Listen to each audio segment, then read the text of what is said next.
Bonjour à toutes et à tous. Bonjour Alexandra. Bonjour Jérôme et bonjour à vous tous. Alors, je suis ravi d'accueillir Alexandra Vassilakos, qui est entrepreneur, coach de vie, coach professionnel, fondatrice de Alex for Job. Donc, tu accompagnes des personnes dans leur transition professionnelle, dans leur transition de vie. Et justement, je sais que ce sujet lié au multipotentiel, parce que tu es également multipotentiel, tu fais plein de choses, et également donc les sujets des neuroatypiques te parlent. Et justement, c'est le sujet d'aujourd'hui. Mais avant d'aller tout de suite dans le vif du sujet, est-ce que tu pourrais te présenter un peu plus? Alors, me présenter un peu plus. Qu'est-ce que je pourrais dire? Tu l'as très bien dit. Donc, effectivement, moi, ça fera maintenant 6 ans que je suis entrée dans cette vie, que j'assume cette vie de slasheuse. Et donc, parce que j'ai toujours un peu été, mais sans l'assumer. Et jusqu'à il y a encore 6 ans, je pensais que c'était une tare et on y reviendra justement sur ce.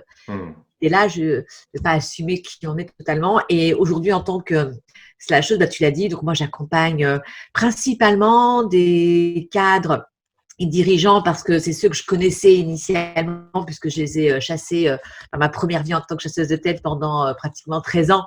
Donc, c'est eux qui, naturellement, vers qui je suis allée et qui sont venus vers moi et qui viennent toujours vers moi.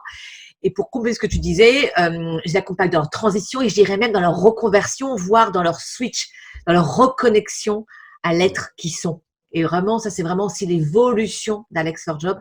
C'est qu'autant au départ, c'était que de la transition professionnelle, autant aujourd'hui, vraiment, c'est se reconnecter à qui ils sont dans leur potentialité, dans leur potentiel infini. Et du coup, voilà, pour te dire qu'est-ce qui je suis et ce que je fais, je suis en chemin en fait, moi aussi finalement, comme eux. Moi aussi, je suis en chemin de transition, de reconversion, et j'ai créé en 6 ans. Il n'y a pas longtemps, je faisais le point. Je crois que j'ai créé 6 événements. Et j'ai un tout dernier bébé là qui est un podcast que je viens de créer, mais on y reviendra là pendant cette période de confinement. Oui, parce que c'est vrai que pour les personnes qui regardent cette vidéo, nous sommes encore en période de confinement pendant cette crise du coronavirus et qui nous amène à être créatifs, trouver de nouvelles idées pour continuer d'avancer. Et, euh, et justement, tu parlais donc de slasher, multipotentiel. Alors, pour les personnes qui ne connaissent pas encore ces termes-là, c'est quoi être slasher? Être slasher, en tout cas la définition que moi j'en ai, c'est de pouvoir effectivement, comme dirait mon mari, passer de l'âne au cochon, quoi. Parce que lui, il comprend pas très bien en fait, d'avoir ce cœur d'artichaut, de faire plein de choses à la fois. Et donc, on peut être à la fois entrepreneur, à la fois podcasteur, à la fois être dans la reconversion, à la fois écrire un bouquin sur l'intuition, à la fois s'intéresser aux neurosciences, à la fois parler, envisager de se reconvertir, de se convertir aussi en prof de yoga, et puis être maman, et faire tout ça en fait en parallèle, c'est d'avoir effectivement toutes ces vies en parallèle qui, pour la personne qui est à l'extérieur, donne l'impression, et moi c'est ce qu'on m'a toujours dit, d'être un papillon qui butine partout et d'être, voire même, alors ça c'est la version jolie d'être le papillon. Mais pour ceux qui ne comprennent pas du tout, c'est la version tu t'éparpilles. Dispersion. La dispersion que moi, sur tous mes bulletins, j'ai toujours eu se disperse. Alors que non, moi aujourd'hui, je dis non, tout ça, c'est un fil, c'est une constellation en fait de qui je suis. Et tout ça est très lié, tous ces centres d'intérêt qui en fait au fil du temps ne font que grandir, tout ça est très lié en fait et font qui je suis. Donc si je vais donner comme ça une définition du slasher, c'est la personne qui va mener plusieurs vies en une vie. Et c'est ça que je trouve magique avec la période dans laquelle on vit Mm. aujourd'hui, grâce notamment aux outils technologiques. On est capable de faire ça et de dire, voilà, on va vivre plusieurs vies en une. Et si je peux me permettre, parce que c'est vrai que pour ma part, c'était un peu pareil. Et aussi, on m'a fait beaucoup culpabiliser sur le fait qu'il faut que je sois focus et que pour les personnes qui me suivent, elles ne comprennent pas trop ce que je fais, parce que pareil, je fais beaucoup de choses. Mais en même temps, je me suis rendu compte que pour les personnes qui ont besoin de nouveautés, qui ont besoin de nouveaux challenges, c'est hyper nourrissant. Alors, je ne sais pas si c'est pareil pour toi, mais d'avoir plusieurs activités permet Ouais. de constamment avoir de la nouveauté, du coup, de la motivation et aussi nourrir sa créativité parce que ce que l'on va faire dans une activité par rapport à une autre, eh bien, ça va peut-être créer des ponts et de nouvelles idées quelque part. Alors, oui, je suis tout à fait d'accord avec toi. Et c'est même plus que ça. Mm. C'est que moi, je me suis rendu compte très vite quand je suis rentrée, donc moi, après ma première vie de chasseuse de tête, et pourtant, je suis restée très dans la même maison. Alors, c'est vrai que quand j'y étais, régulièrement, on changeait de patron, donc nouvelle organisation, des challenges. Et puis, c'est un métier aussi, quand on est recruteur, on change de client. Il n'y a pas de quotidien. Donc, je pense que ce qui a fait que j'ai aimé ce métier, que j'ai pu rester, j'irai dans ce bocal parce que ça reste quand même assez cloisonné, pendant aussi longtemps, c'est que c'est quand même très varié. On ne sait jamais vraiment quel type de recherche on va avoir, et puis on voit plein de gens. Donc, j'ai aimé ce métier-là pour ça. J'aurais jamais pu rester dans un bureau à faire le même tableau Excel pendant 15 ans, quoi, clairement. Et ce métier-là avait cet avantage-là. Si je fais le parallèle avec aujourd'hui, c'est vrai que très vite, quand j'ai basculé en tant que coach, assez vite, je me suis dit, bah tiens, ce métier-là me convient aussi parce que finalement, je vais accompagner des êtres différents. Et donc, c'est ça aussi qui, moi, me convient. Je ne me voyais pas être thérapeute parce que c'était ma première idée de reconversion et d'être dans un même endroit physique. Mhm. Tu vois. D'ailleurs, je n'ai pas, moi, en tant que coach de lieu, où je reçois, je reçois, ça aussi, ça fait aussi mon côté atypique. Je reçois dans des bars et dans des lieux d'hôtel. Alors, effectivement, aujourd'hui, je ne peux plus, donc je fais par Zoom, mais je reçois dans des lieux, donc je change tout le temps de lieu. Donc, ça fait aussi partie d'assumer ça aussi aujourd'hui, de ne pas pouvoir être tous les jours au même endroit. Ça fait vraiment partie de ça que j'assume totalement.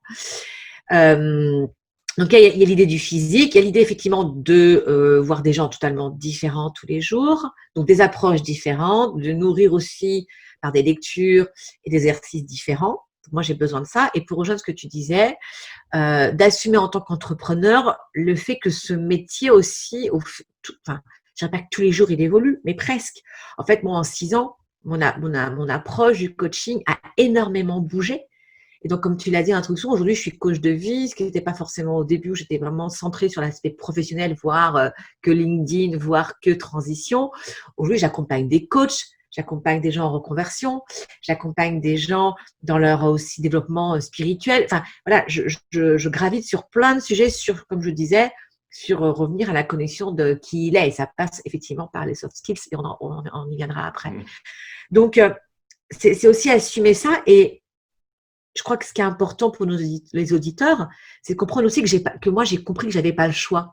Pourquoi ? Parce que ce qui m'a coûté mon burn-out, clairement, c'est l'ennui. Et l'ennui, c'est la première clé que je n'ai pas vue vraiment arriver. Enfin, en tout cas, que j'ai vu arriver, mais dont je n'ai pas pris l'importance de sa présence. C'est que moi, si je m'ennuie, j'ai compris que c'était la première clé à mon burn-out. Voilà. Et quand je suis devenue coach, 6 mois après, j'ai refait un burn-out, alors un mini, version accélérée, mais j'en ai quand même fait un. Et je sais aussi que là, clairement, ce qui a été l'élément déclencheur, c'est de nouveau l'ennui. Donc moi, je sais, dès que je sens que j'ai plus cette joie, cette énergie, cette créativité qui est au service de quelque chose, dès que cette créativité-là, puis moi, j'ai 15 000 idées à la minute. Donc, si je nourris pas ça, eh ben, là, ce qui me coûte derrière, c'est mon dos et la position horizontale dans mon lit et un burn-out. Donc, aujourd'hui, en fait, je sers ça. Je me rends compte que si je ne sers pas cette créativité, si je la laisse s'endormir, ça me coûte ma santé, en fait. Tu vois, donc, voilà. Et alors, par plein d'exercices que je partagerai, j'arrive à la temporiser, à la canaliser, à la mettre au service d'eux, à aussi aller dans peut-être des choses créatives qui sont plus faciles pour moi. Voilà, et il y en a d'autres qui me coûtent plus d'énergie. Donc ça, c'est un travail aussi de connaissance de soi que j'ai dû faire au fil du temps. Mais en fait, voilà, pour répondre à la question, j'ai pas le choix en fait d'être slasher et de nourrir cette créativité. J'ai pas le choix, sinon ça me coûte ma santé. D'ailleurs, il y a un terme ici au Royaume-Uni, c'est le bored out. Il y a le burn-out et le bored out, c'est la même chose, mais par rapport au fait d'être ennuyé. Et, pour moi, c'est l'un va avec l'autre, quoi. C'est-à-dire qu'en général, tu commences par le burn-out et l'étape d'après, c'est le burn. Après, c'est ton corps qui lâche, quoi. Ouais. Alors, en fait, ça m'a pensé à un truc, je me rends compte que c'est qu'il y a plein de mots dans cet univers-là qui est assez nouveau et pour moi que je découvre en fait, comme je disais en off, j'ai décidé de lancer ce soft skills day spécial multipotentiel et neuroatypique parce que c'est quelque chose que j'ai envie de découvrir un peu plus. Donc, j'interroge des personnes qui expérimentent ça et qui partagent leur retour d'expérience. Et en fait, je me rends compte que finalement, est-ce que quelque part, les slashers, donc le fait d'avoir plusieurs activités, pourquoi slasher? Parce que, par exemple, pour ma part, je suis conférencier slash auteur slash coach slash d'où slasher. Est-ce que c'est pas quelque part une réponse concrète, pragmatique aux multipotentiels qui ont ce besoin de stimulation constante, de nouveauté et quelque part que le fait que tu sois slasher aujourd'hui, c'est une réponse concrète au fait que tu sois multipotentiel. Alors, oui, enfin complètement. Après, je pense que aujourd'hui, on a mis un mot à cette condition. Moi, je pense que j'ai un papa qui était comme ça, enfin qui est comme ça. Si ce n'est que du coup, lui, ça répondait à un système où il n'y avait pas effectivement les réseaux sociaux, il n'y avait pas Internet comme il y a aujourd'hui. Comment lui, il le vivait, il avait un job, donc il a été policier pendant longtemps, et puis du jour au lendemain, il pouvait plus, donc il a démissionné, puis il faisait autre chose. Puis démissionner, puis il faisait autre chose. Alors du coup, il passait pour quelqu'un de pas stable. Mais il était déjà slasher à sa façon. C'est qu'il pouvait pas cumuler les fonctions. Ouais. Là, slasher, c'est qu'on les cumule. C'est vrai. Et que le salariat permet difficilement de cumuler parce que souvent, on a une clause de non-concurrence, parce que souvent, ça nous prend quand même beaucoup d'énergie et que le salariat ne permet pas. Et je crois que la clé pour les entreprises aujourd'hui pour garder leur haut potentiel, c'est de leur permettre d'être et contractuellement parlant, de pouvoir cumuler des activités, tu vois. Et moi, je le vois, beaucoup viennent vers moi et me disent, voilà, ils n'envisagent pas forcément de quitter leur métier. Et très vite, on met le doigt, aussi au début, quand ils viennent vers moi, ils veulent le quitter. Et puis, en fait, au fil du temps, je leur fais se rencontrer, et deux, se rendre compte qu'ils peuvent garder leur métier parce que s'ils gardent leur métier qu'ils aiment, en vérité, une entreprise, il aime mais il s'ennuie. Si en parallèle, ils arrivent à trouver le temps de faire autre chose à côté, ils vont pouvoir rester dans leur boulot, tu vois. Et je pense que là, on est dans une phase, et avec toute cette période qui vient de passer, où on est en train de basculer et les entreprises doivent vraiment évoluer là-dessus, sur l'idée de se faire une raison, que leurs salariés, ils peuvent être salariés chez eux et en même temps être entrepreneurs, avoir, je sais pas, j'ai des noms là qui me viennent en tête, j'ai pas les cités là, mais moi j'ai des gens que j'aime beaucoup qui sont salariés, qui à côté ont des programmes en ligne, sont aussi coach le week-end, prof de yoga le dimanche, tu vois, et leur entreprise ne sont pas au courant. Tu vois, ils ont des doubles vies comme ça. Voilà. Mais au final, parce que la question que je me pose, parce que c'est vrai que souvent, on a l'impression c'est l'impression que j'ai l'impression que c'est encore très courant que l'entreprise a besoin est rassurée en tout cas quand la personne est dédiée et focus corps et âme. Et voilà à l'entreprise et que finalement avoir quelqu'un à temps partiel ou qui ne soit pas focus à fond là-dessus, c'est moins bien. Et quels seraient les avantages entre guillemets pour une entreprise d'avoir des profils atypiques type slasher aussi, c'est-à-dire pas que peut-être des slashers, mais quel est l'avantage pour une entreprise pour ces profils-là en fait? Écoute, moi, j'y vois que des avantages. Le premier, c'est que justement, cette personne slasher qui a besoin, comme je disais, moi, personnellement, c'est pourquoi je n'envisage plus du tout, jamais, de retourner dans le monde de l'entreprise. C'est parce qu'effectivement, cette créativité-là, en entreprise, en fait, tu restes quand même cantonné à une fonction et à des tâches et t'en sors rarement. Tu vois, je connais pas beaucoup de boîtes où tu peux passer du commercial au marketing, au RH, en passant par la prod. Tu vois, voilà, on est quand même cantonné à des tâches. Donc, le multipotentiel, au bout d'un moment, qu'est-ce qu'il a comme recours? Il a deux recours, soit il fait une déprime ou un burn-out, soit il se casse, quoi, tu vois, voilà. Donc, je pense que l'avantage premier, c'est de les garder et de pouvoir effectivement utiliser ce potentiel qu'ils ont, de pouvoir prendre leur créativité au service de l'entreprise pour se projeter et faire preuve d'agilité, ce nouveau mot là qu'on voit dans l'entreprise. Je pense que c'est ça, c'est des gens qui sont hyper agiles, qui sont capables qui ont un sens de l'adaptation qui est génial. Donc ça, c'est la première chose.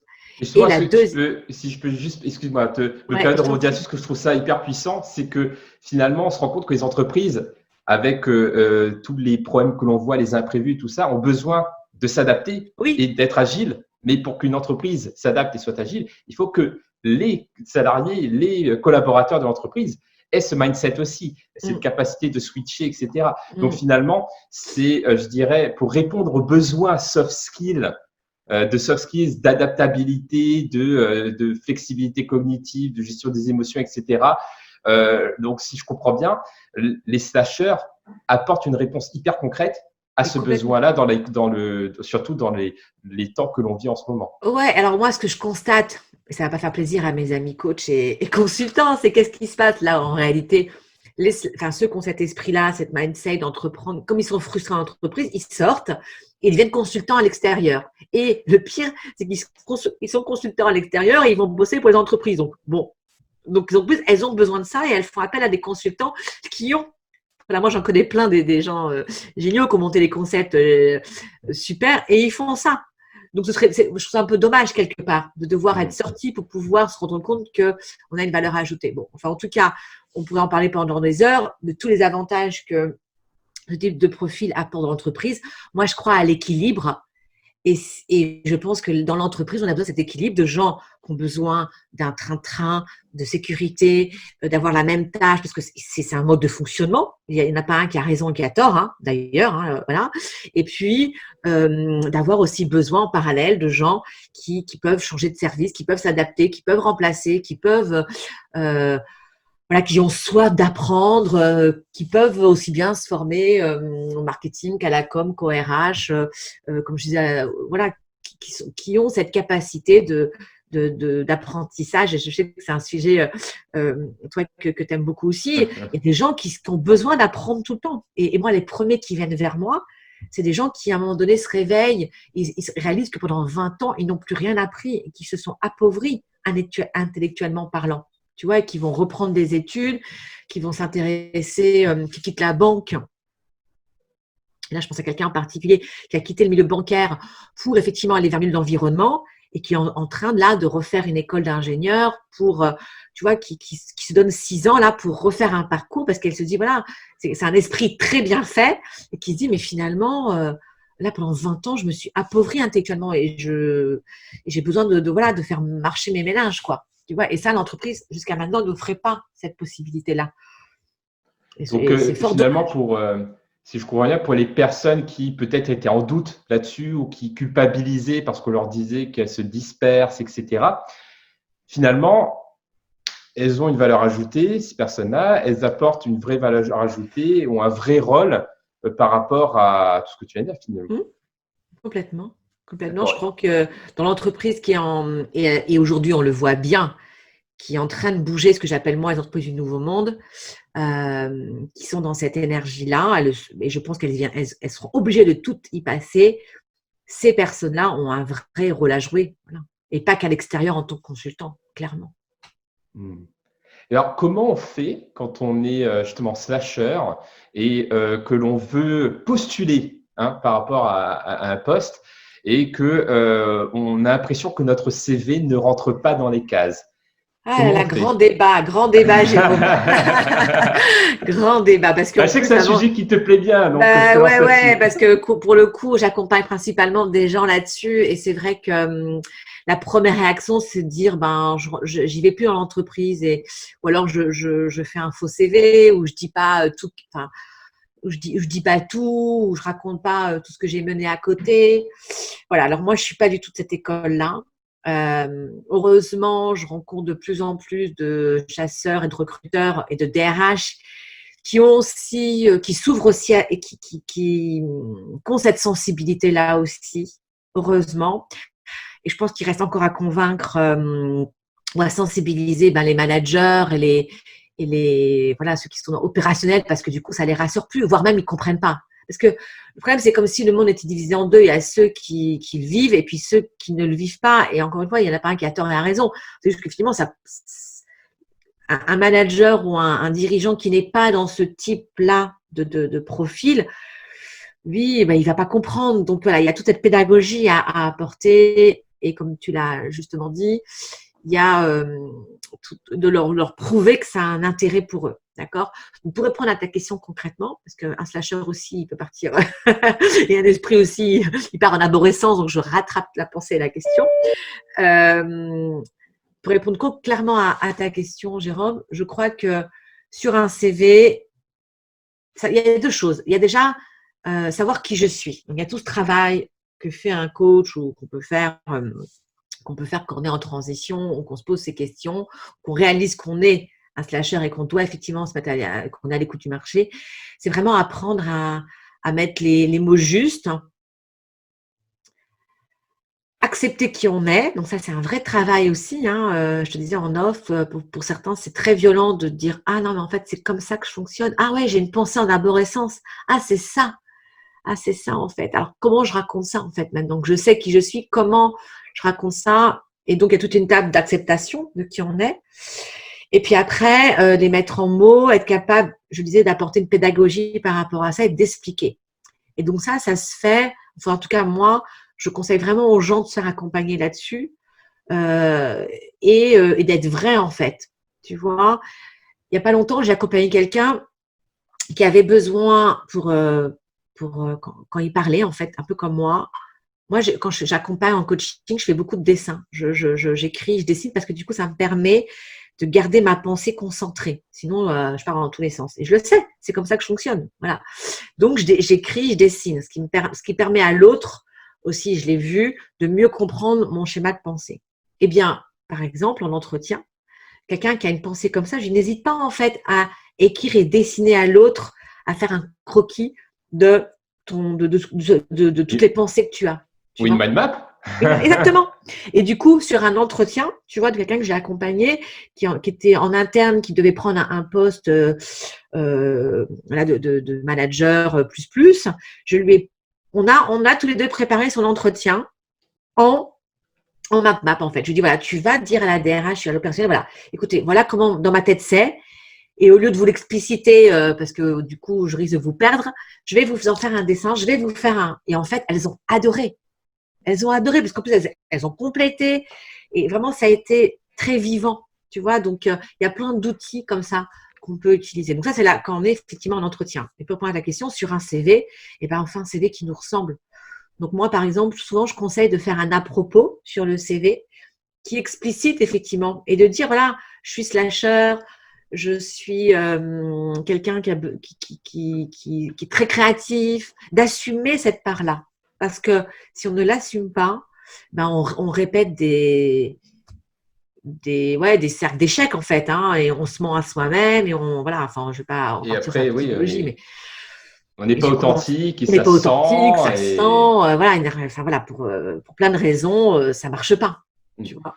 Mais justement, pour moi, j'ai l'impression quand même que les soft skills, c'est un bon outil pour assumer ça parce que, par exemple, c'est ce que j'enseigne là, par exemple, on démarre un nouveau cycle de praticien en soft skills. Et la première chose que je leur dis, c'est de faire un inventaire de leurs expériences significatives et de montrer en quoi cela leur a permis de développer des soft skills. Donc, les soft skills qui sont des compétences du coup transversales qui pourront transposer à l'entreprise en fait. Donc en disant bah oui, j'ai fait du théâtre et du coup ma capacité à m'exprimer va m'aider en entretien commerciaux. Bah oui, si la personne, on voit la compétence derrière que cela peut apporter, même si c'est pas issu du milieu commercial, ça reste une compétence. Ouais. Et pour moi, je suis convaincu que les soft skills, c'est une manière aussi, pas que sur le CV, mais aussi peut-être en termes de connaissance de soi et aussi pendant un entretien, d'assumer pleinement son côté slasher mais de le montrer en quoi ça a développé des compétences qui sont transposables pour l'entreprise. Est-ce que tu es d'accord avec cette vision? Totalement. Alors, tu vois, pour les auditeurs, je suis dans la chambre de ma fille. Ce n'est pas ma chambre avec des doudous derrière, mais je racontais que voilà, j'ai dû m'adapter à des situations extérieures. Et en fait, ce que tu disais, ça fait penser à ma fille, Alma, qui en fait depuis 2 ans fait des concours de danse.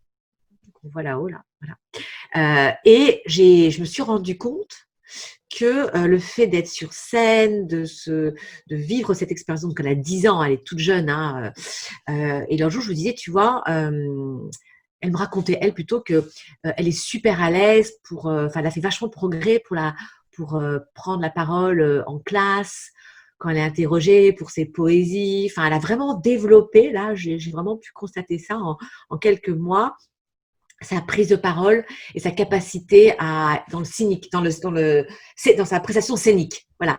Et je lui disais, tu vois, ça, c'est parce que tu as fait des concours de danse et que tu es monté sur scène et que tu as appris à te concentrer, et que tu as appris à gérer des émotions, que du coup, cette capacité-là, bah, tu peux la déployer en classe.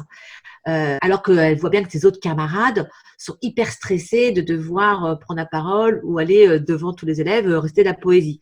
Donc, vraiment pour les parents qui écouteront effectivement, qui verront cette vidéo, c'est très précieux en fait dès l'enfance d'aller, et on sait toi et moi que d'un point de vue neuronal, c'est des schémas qui du coup s'inscrivent, c'est hyper important et qu'on voit, je sais que moi adulte, je vois les gens que j'accompagne et dans les conférenciers que je fréquente, ceux qui font ça, qui ont fait théâtre, qui ont fait des spectacles de danse, qui ont été sur scène depuis tout petit, et ceux qui découvrent ça à 40 ans. Ça se voit, il y a quelque chose qui est naturel en fait. Et bien sûr qui est transposable, évidemment, totalement. Ça fait penser à un truc que je n'ai jamais réalisé parce que ça ne se voit pas, mais je suis quand même assez introverti en fait à l'origine.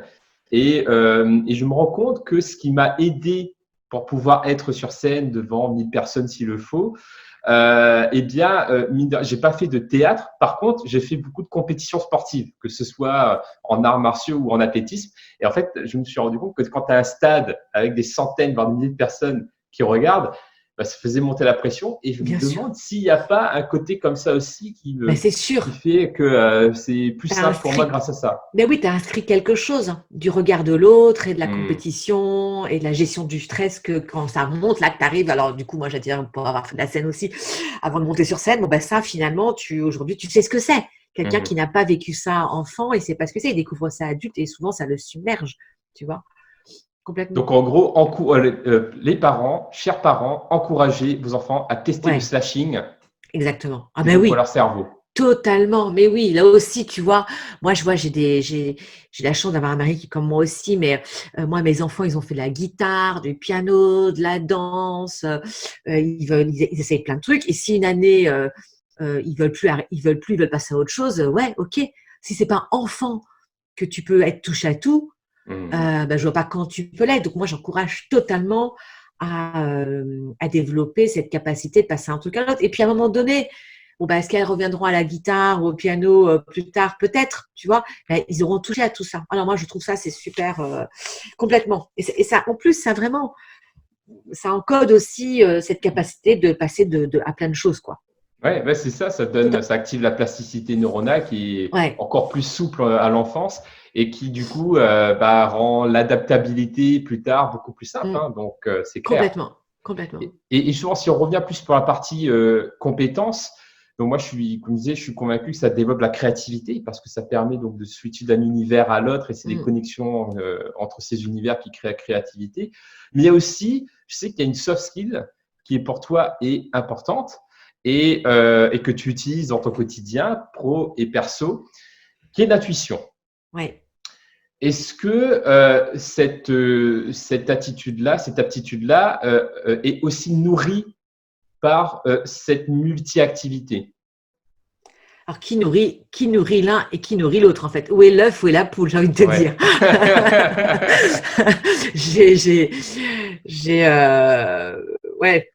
J'ai du mal à te répondre, tu vois, d'où vient. Enfin, je crois, enfin, quand même, je pense aujourd'hui, pour avoir beaucoup travaillé sur le sujet, et d'ailleurs, ça m'amène à dire un truc que j'ai tout à l'heure un peu abordé sans le citer. C'est vrai que moi, l'intuition, c'est mon sujet maintenant depuis 6 ans et assez vite, on m'a demandé d'écrire un bouquin. Donc, quand on m'a demandé, j'ai eu un éditeur qui m'a approché et puis là, j'ai souvent des gens qui disent où il est votre bouquin? Et j'ai pas de livre en fait. Enfin, en l'occurrence, il est en écriture. Et il est en écriture depuis 3 ans et j'ai un peu accéléré le process l'année dernière, mais j'ai vraiment du mal à accoucher. Et en fait, j'ai accepté, parce que moi aussi je me fais accompagner, j'ai accepté grâce à mon coach que moi, c'est pas ma qualité première en fait de me poser devant mon écran et d'écrire. Pas du tout. C'est pas quelque chose que moi j'ai, ça fait pas partie alors je peux écrire parce que j'écris beaucoup, mais j'écris des choses courtes. Il faut que ça écrit, c'est de la fulgurance souvent, c'est plein de sujets. Mais si je dois me mettre devant mon ordi ou devant un cahier, en l'occurrence, moi ça vient plus facilement devant un cahier. Déjà ça vient pas devant un ordi, déjà, tu vois. Donc un cahier, un stylo. Eh ben, si je dois m'obliger à le faire et créer cette habitude, parce que j'en ai fait des ateliers d'écriture, hein, ben moi, j'ai pas encore trouvé quel est le canal le plus facile pour moi. Donc, tout ça pour dire que il y a plein de méthodes. Il y a plein de méthodes pour trouver le chemin de comment on écrit un bouquin. Et en l'occurrence, moi, j'ai accepté il y a quelques mois de dire, OK, moi, c'est pas ça mon talent profond, il n'est pas là. Voilà. Il n'est pas dans l'écriture. Voilà. Toutefois, pour dire son intuition, moi, il nourrit effectivement ma créativité ma créativité nourrit mon intuition. C'est vraiment des vases communicants. Et en fait, j'ai du mal à répondre parce qu'aujourd'hui, je pense que la créativité, elle me dépasse, elle vient de bien plus grand que moi, en fait. Tu vois, moi, je dors. Ça m'arrive de dormir. Quand même. Ouais, peu. Je dors peu, mais ça m'arrive. Et en fait, souvent, les grands projets que j'ai eus ou les grandes idées comme Ose et Deviens, qui est un événement que j'ai créé, que j'ai fondé, qui a eu lieu 3 fois, qui aujourd'hui est une association où j'ai des super faits avec moi, c'est venu dans un rêve. Vraiment, je l'ai rêvé, je l'ai vécu. Donc, pour certains, ça va être de l'intuition. Pour d'autres, ça va être de la clairaudience, enfin de la clairvoyance en l'occurrence. Pour d'autres, je l'ai canalisé et il m'a été demandé par l'univers. Et pour d'autres, c'est juste de la créativité et de l'imagination. Et en fait, moi, mon esprit, quand même, un peu cartésien, je dis un peu, dit, bon, ben voilà, c'est là, qu'est-ce que je fais avec? C'est tout. Je ne cherche pas forcément à savoir d'où ça vient. Voilà. Donc, parce que tu as employé un mot qui m'a parlé, si tu parlais justement de fulgurance. Est-ce que l'intuition, c'est ça? C'est une sorte de raccourci où en fait, il n'y a pas eu de construction mentale consciente. Ah bah non. C'est fulgurant, paf, tout de suite, exactement. l'idée, le projet et ça sort tout de suite. Écoute, oui, je peux pas te dire. L'intuition, par définition, c'est une fulgurance. Si ça devient, si on y met logique, mentale, c'est plus de l'intuition. C'est une idée. Tu vois, c'est une idée. Il y a intuition et idée. C'est pas la même chose. L'intuition, c'est je suis assise là à mon bureau, je vois un mot et là, ça descend quoi. Et du coup, c'est pas sur commande. C'est-à-dire, il y a des moments où tu as l'intuition qui arrive et des moments où tu aimerais que l'intuition soit là et elle n'arrive pas, c'est ça? Il y a des outils quand même. Ah. Il y a des outils. Il y a un magnifique outil. Voilà. Bah, clairement, la méditation. OK. Voilà. Alors, 2 même. Aller dormir, aller se coucher. Et moi, je fais de l'auto-hypnose. Et donc, je mets une intention de trouver l'idée parce que je sens qu'il y a un truc. En plus, moi, je le sens dans le corps. Donc, je sens qu'il y a un blocage, je sens qu'il y a quelque chose qui est en train d'émerger ou quelque chose que j'ai mis en place ne marche pas. Tu vois, moi, je fonctionne beaucoup comme ça. Donc, si je décide, par exemple, mon livre en question, tu vois, que je devais écrire sur l'intuition, enfin, que je suis en train d'écrire, je sens que ça bloquait. Je sens que j'avais pas le temps, j'avais pas l'énergie, j'avais du mal à accoucher de ça. Et donc là, qu'est-ce que je fais? J'arrête. J'accepte de dire, OK, c'est pas ça le chemin, en fait. Et en fait, quand je vais me coucher, je demande de trouver comment moi je dois le faire. Voilà. Comment moi, ce message-là, tout ce que j'ai à délivrer, comment je dois le mettre en place. Voilà. Et puis, je vais le rêver ou effectivement, je vais être dans la rue et puis je vais voir un mot et là, paf, le truc vient. Fulgurance. Ouais. Fulgurance. Ou quelqu'un va me parler d'un truc et je vais dire, mais oui, mais c'est ça en fait, c'est comme ça que je dois le faire. Voilà. Et du coup, l'idée, quand c'est comme ça, parce que souvent, c'est compliqué, je trouve, de se dire, c'est le bon chemin, j'y vais, ou c'est une idée pourrie, mais je ne sais pas encore. Comment on fait la distinction entre une intuition où je sais que c'est la réponse que j'ai demandée auparavant par rapport à mon intention. Donc, j'ai l'impression qu'il y a un lien entre l'intention et l'intuition. Si je comprends exact. bien. Ouais. L'intention dans L'intention, ton c'est ce que cheminement. j'y mets moi, en fait, de demander ou de dire, là, j'ai envie de trouver une réponse à ça. Et donc, j'attends, en fait, de ressentir. Alors, moi, encore une fois, je suis très kinesthésique, donc c'est dans le corps. Et je suis visuelle, donc j'ai des images et des mots qui me viennent. D'accord. Après, chacun, il y a plusieurs, c'est le VACOG, chacun a un canal. Donc, l'idée, c'est de trouver. Et moi, je fais des ateliers intuition où je dis aux gens, voilà, voilà les différents moyens d'être connecté à son intuition. En grande majorité, nous sommes des êtres d'émotion et de sens. Si je devais faire des stats, je pense que on est quand même à plus de 50% à avoir des frissons, à avoir une sensation même de goût, à avoir mal au ventre, à avoir quelque chose dans le dos, tu vois, des picotements dans les mains. Enfin, si je devais écrire tout ce que les gens me racontent, beaucoup, ça passe dans le corps. Et après, certains vont entendre des voix, d'autres vont avoir des images, d'autres vont… Enfin, voilà, il y a plein de façons de se connecter à ça. Donc, l'idée, c'est de trouver encore une fois son chemin. D'accord. Et pour répondre à ta question, moi, je ne crois pas… Enfin, c'est pas que je ne crois pas, je ressens très fortement et pour le vivre tous les jours. Et je l'ai toujours vécu finalement. Toutes les fois où je n'ai pas écouté mon intuition, je me suis pris un mur. Quand je dis un mur, c'est vraiment un mur. Ça n'a pas été sans… Là, j'ai pas joué. Et les fois où j'ai écouté, ça a été waouh. Voilà. Donc, pour moi, l'intuition, c'est vraiment la reliance, enfin, la connexion même à qui on est profondément. Et c'est le cadeau de la vie, quoi. C'est nous, en tant qu'humains. D'ailleurs, je dis en tant qu'humains, mais je pense que les chats, enfin, c'est un autre schéma, un autre discours, mais je pense qu'on n'est pas les seuls à être liés à ça. En l'occurrence, en tant qu'humain, on a cette capacité. Malheureusement, on l'a oublié. Voilà, la vie a fait que, voilà, on l'a oublié. Et pour ceux, et moi, je suis entourée de merveilleux êtres qui sont connectés à ça. Et je peux dire aux auditeurs que là, je viens avec mon amie Mélanie, on vient d'interviewer plus de 70 personnes en l'espace de 3 semaines. On ne parle que de sien. On ne parle que d'intuition. On ne parle que de fulgurance. On ne parle que de j'ai un genou à terre, comment je fais pour me relever? Eh bien, à un moment donné, j'ai senti, il y a une voix qui m'a parlé. Dans mon corps, j'ai senti qu'il fallait que j'y aille. Donc, ça répond à la question. En fait, pour moi, c'est la seule issue. Tu as 2 choix dans la vie. Soit tu n'écoutes pas ton intuition, soit tu l'écoutes. Et le chemin le plus direct pour aller vers sa mission de vie, vers le bonheur, c'est écouter son intuition. Pour moi, il n'y a pas d'autre meilleur chemin que celui-là. Et effectivement, toutes les fois, tu vas te poser la question, est-ce que c'est ça? Est-ce que j'y vais pas? Là, ça revient dans le mental. Et donc là, c'est les peurs, en fait, c'est l'ego ou les peurs ou les croyances, tu vois, qui prennent le dessus. Bon, comme toute peur et toute croyance, elles sont là pour, entre guillemets, te faire travailler, tu vois. Donc, quelque part, il faut aussi passer par là pour apprendre sur soi. Et vraiment, moi, okay, voilà. Il y a du taf. Il y a du taf. Il y a quelqu'un que j'aime beaucoup, là, que si je peux le citer, Jérôme, si tu me permets, que j'ai interviewé, là, Julien Perron, qui a écrit le film sur C'est quoi le bonheur. Vraiment, on a eu la chance de passer 1 heure avec lui, parce que pour le coup, avec Mélanie, on a passé beaucoup de temps avec toutes ces merveilleuses personnes. Et il a dit une chose que j'ai trouvée géniale.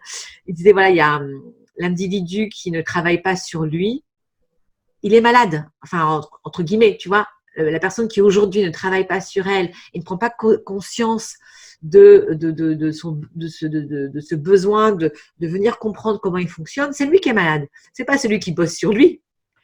Voilà. Et j'ai trouvé ça tellement juste, en fait, parce que c'est vrai que toutes ces questions-là, il y en a qui vont me dire, ouais, mais c'est pas la peine, moi je vis mon quotidien, etc. Oui, mais aujourd'hui, c'est nécessaire, vu le monde comme il est en train de bouger. Si tu poses pas ces questions, tu vas te prendre un mur, en fait, au bout d'un moment. Voilà. Donc, en même temps, c'est bien pour les coachs et les thérapeutes, mais quand même, moi, je suis aussi pour un monde qui va bien. Et je crois que, voilà, que l'intuition, c'est la clé, en fait. Pour moi, c'est la meilleure clé qui soit de se connecter à qui on est et de trouver le chemin le plus rapide pour vivre une vie meilleure, quoi. Voilà. Et tout à l'heure, tu parlais de méditation. Est-ce que la méditation, quelque part, c'est pas une sorte d'entraînement pour réapprendre à s'écouter, à se reconnecter à son corps, à retrouver des sensations, pour réapprendre à entendre ou à ressentir son intuition quelque part?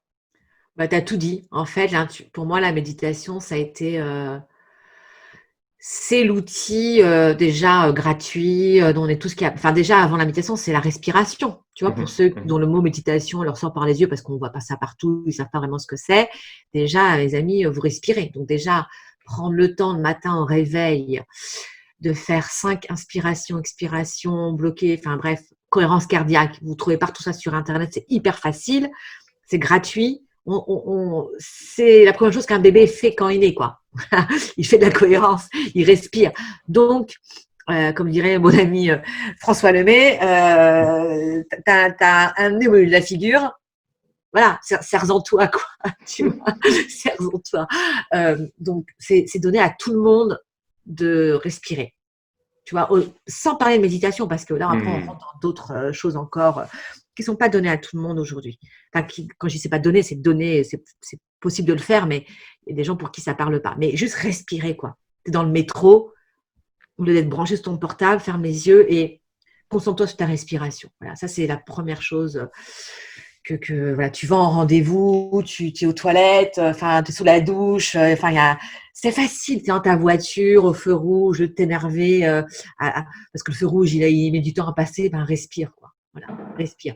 Et donc, oui, pour moi, c'est le chemin le plus direct pour se connecter au corps, tu l'as dit, pour Mhm. se reconnecter à son corps, sentir, scanner un peu comment je vais aujourd'hui, comment je vais dans mon corps, est-ce que mon estomac va bien, est-ce que mon cou va bien, hein, le mal du siècle, c'est les maux de dos, comment va mon dos, hein, comment je me sens dans mon corps aujourd'hui, et puis après, effectivement, comment je vais dans mon cœur, comment sont mes émotions aujourd'hui, qu'est-ce qu'elles me racontent, mes émotions. Et puis, je parlais d'intention, quelle intention je veux pas ma journée. Et donc ça se fait allez, en 1 minute, montre en main, tu vois, de pouvoir faire ça. Et Donc ça, c'est un c'est rituel pour toi, ça, la ah ben, respiration. moi, je commence tous les jours, j'ouvre les yeux et je commence par ça. Voilà, par Hmm. respirer. Et je finis ma journée dans mon lit. Parce que pour moi, pendant très longtemps, j'ai eu une phase de ma vie où je dormais beaucoup. Et j'ai eu une seconde phase. Alors, c'est pas vrai. Alors, j'ai commencé ma toute petite vie de petite enfance à avoir beaucoup de problèmes d'endormissement en tant que nourrisson et bébé. Bon, et je m'endormais dans les pleurs, donc c'était une façon aussi d'évacuer. Hein. Aujourd'hui, je le sais en tant que maman. Et puis après, j'ai eu une phase où je dormais beaucoup. Et puis, j'ai adolescente et jeune adulte, beaucoup de problèmes d'endormissement. Donc, qu'est-ce qu'on fait quand c'est comme ça? On prend des médocs. Tu vois, Hmm. moi, j'ai eu cette période-là. Aujourd'hui, effectivement, je dors peu, comme je l'ai dit. Et avant de dormir, ben, j'ai compris que le sommeil et le rêve étaient une porte vers soi. Et donc, je m'en sers. autant faire se peut. Et, euh, et donc, oui, avant de m'endormir, je respire et en général, je pose la tête sur l'oreiller et il me faut quelques secondes pour m'endormir parce que du coup, je pense que je passe. Si j'avais des électrodes sur le crâne, je pense qu'on verrait que je passe du bêta en alpha en claquement de doigts.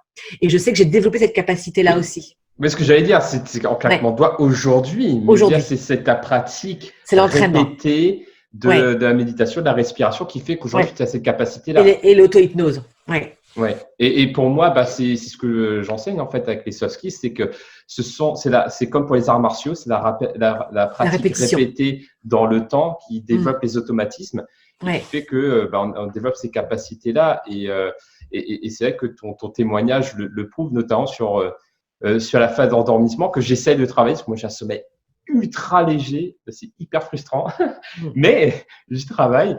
Mais sinon, il y a un truc qui m'intéresse aussi. J'aimerais bien ce que tu dis, toi, tu utilises beaucoup les rêves. Là, Ouais. ce serait un de mes rêves, c'est de pouvoir bah, faire peut-être plus de rêves, comment pas de rêves conscients, comment Éveillé. ça s'appelle? Ouais, Pardon? des rêves éveillés, enfin que tu te souviennes de tes rêves, quoi. Ouais, ouais, ouais. Est-ce que Mm. ça, c'est un truc qu'on peut s'entraîner aussi? C'est un truc qui se développe?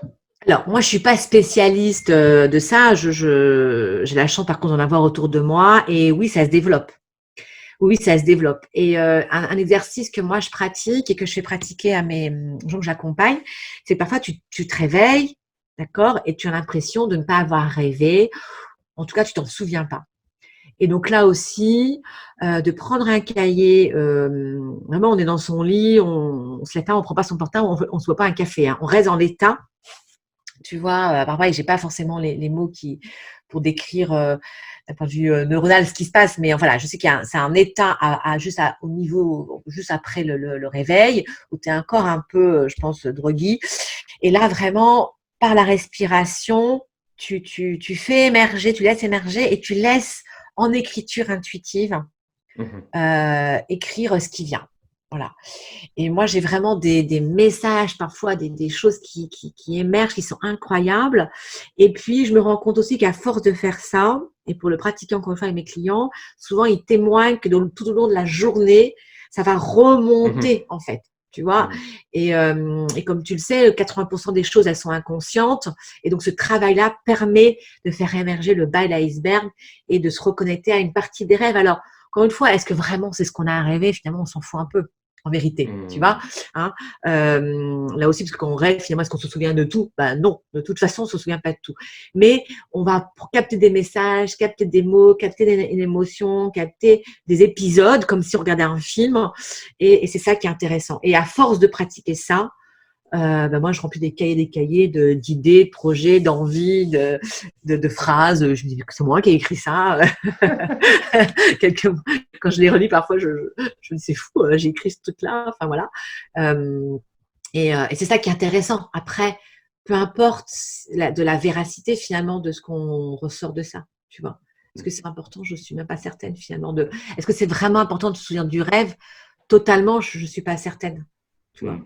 Parce que moi, je suis pas ceux qui vont essayer d'interpréter le rêve, de comprendre, d'analyser. Non, c'est pas ça qui Tu vis m'intéresse. comme une expérience, comme un jeu, en fait. J'ai l'impression, ouais, tiens, je vais essayer de redeviner le rêve que j'ai eu Ouais, et puis c'est plus et de vivre l'émotion. l'expérience sans enjeu, en fait.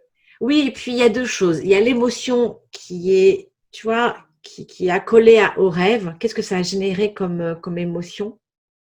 Et puis moi, ce que j'adore, c'est les synchronicités. C'est-à-dire que parfois, tu sais, quand tu es dans une situation, tu te dis, j'ai déjà vécu ce truc-là, ou tiens, ça me rappelle mon rêve. Et paf, le truc qui vient. Et c'est ça qui est intéressant, en fait, quand tu l'écris, c'est que souvent, moi, je l'ai vu, là aussi, j'ai des super beaux témoignages de gens qui ont écrit des choses, et puis 2-3 jours après, paf, ils ont le truc qu'ils ont écrit qui se passe, quoi. Et comme ils l'ont écrit, ben, ils ont la preuve, tu vois, que vraiment, ils l'ont pas inventé, que vraiment, ce truc-là, ils l'ont pressenti. Et là, c'est vraiment des magnifiques synchronicités. Et là, pour le coup, pour revenir à ce que tu disais tout à l'heure, ça confirme que tu es sur le bon chemin. Que la décision que tu dois prendre, c'est celle-là. Tu vois? Wow. Excellent. Bah, merci beaucoup pour tout ça. C'était méga riche. Là, Eh ben, écoute, on pourrait rester continuer comme ça encore hyper longtemps. Mais moi, je repars avec énormément de choses. Déjà, une meilleure compréhension de ce qu'est être un slasher, le fait d'avoir plusieurs activités et que c'est nourrissant, c'est même un besoin, notamment quand on a cette caractéristique du multipotentiel qui a besoin en fait d'avoir plusieurs stimulations, plusieurs univers différents pour se nourrir et nourrir sa créativité. Et que c'est pas un problème en fait, c'est une force. Parce que ça permet de développer des soft skills, ça permet de développer donc des capacités d'adaptabilité dont ont besoin les entreprises aujourd'hui et qu'on peut le valoriser dans un CV en étant authentique, on peut le valoriser en entretien également. Donc, c'est une vraie force et que derrière, il y a des outils aussi qui nous aident à tout ça, des outils qui permettent de développer des compétences aussi pour nous aider à mieux vivre, on va dire, ce côté slasher avec la créativité dont on a parlé, l'intuition dont on a beaucoup parlé, avec des astuces que j'aime beaucoup. Voilà, pratiquer la méditation tous les jours comme une sorte de… ou la respiration. Comme une vraie habitude au matin et au soir. Amusez-vous en tout cas, c'est ce que je vais faire, s'amuser à noter ce dont on a rêvé, en tout cas, de s'entraîner à le faire. Et après, donc, de faire confiance à la vie, à son intuition. Moi, avec quoi je repars de cet entretien. Donc, merci beaucoup pour ça. Est-ce qu'il y a une question que je ne t'ai pas posée aujourd'hui, que tu aurais aimé que je te pose? Alors déjà, tu nous as fait une démonstration d'un esprit de synthèse magnifique. Déjà, tu as une soft skill géniale. Tu nous as fait une démonstration, Jérôme. Waouh! C'est un entraînement. Vraiment, super. Ça, c'est un truc que je dois apprendre aussi, moi. Synthétiser. Écoute, quelle question? Non, je crois que finalement, oui, peut-être. De quoi demain est fait, tu vois, Je pense que c'est une question là qu'on peut tous se poser. Oui. Vu la période qu'on vient de se passer, est-ce qu'on va changer quelque chose dans notre façon de faire? Ça rejoint ça. Et je crois que c'est vraiment la question qu'on doit tous se poser en fait. Qu'est-ce qu'on change D'accord. là? Qu'est-ce qu'on a appris? Alors, je vais préciser, je vais être synthétique. Qu'est-ce qu'on a appris de cette période, de ces 2 mois-là? Qu'est-ce que j'ai appris de ça? Et du coup, qu'est-ce que je vais changer là maintenant? Voilà, quel est l'engagement que je prends, que je dois changer? Voilà. Toi, tu t'es posé cette question, tu as eu Ah une ben réponse? direct, direct. Ouais, ça s'est imposé à moi. Moi, j'ai toujours eu un sentiment d'urgence de devoir faire les choses parce que je manquais de temps. Et c'est ma vie, enfin, je sais pourquoi, hein, j'ai ce sentiment d'urgence de vie. Et là, ça s'est confirmé. Hein, qu'on doit faire les choses rapidement, qu'on ne va pas attendre, que ce soit nos enfants, qu'on ne doit pas laisser à nos enfants le monde tel qu'il est là, la dérive dans laquelle il était, d'un point de vue environnemental, éducation, enfin voilà, tous les sujets. Là, je pense qu'on partait vraiment dans le mur pour le coup. Et donc moi, ça fait un petit moment que j'ai changé pas mal de choses dans ma façon de m'alimenter, dans ma façon de consommer. Enfin, et donc là, ça m'a confirmé encore plus ce sentiment d'urgence. Et donc, oui, pour répondre à la question, moi, c'est vraiment de vouloir, en l'occurrence, moi, j'avais le rêve profond depuis un moment de vous faire de la radio. Et du coup, ce rêve ne venant pas à moi, je l'ai créé. Donc, avec mon amie Mélanie, on a créé un magnifique podcast pendant cette période. Et donc, le message, c'est ce que tu veux, crée-le, quoi, en fait. N'attends pas que ça vienne de l'extérieur. Voilà. Crée. Tout est possible aujourd'hui, techniquement parlant, tu vois. Faire un podcast, en fait, ça nous a pris 4 jours de comprendre la technique. Pourtant, ni elle ni moi, on a, je pense, quand même des compétences, des soft skills qui nous permettent, tu vois, et on s'est trouvés, toutes les deux, on est très complémentaires. Et puis, on s'est dit, OK, on ne va pas attendre que Europe 1, RTL ou autre radio nous offre une libre antenne, on va le créer.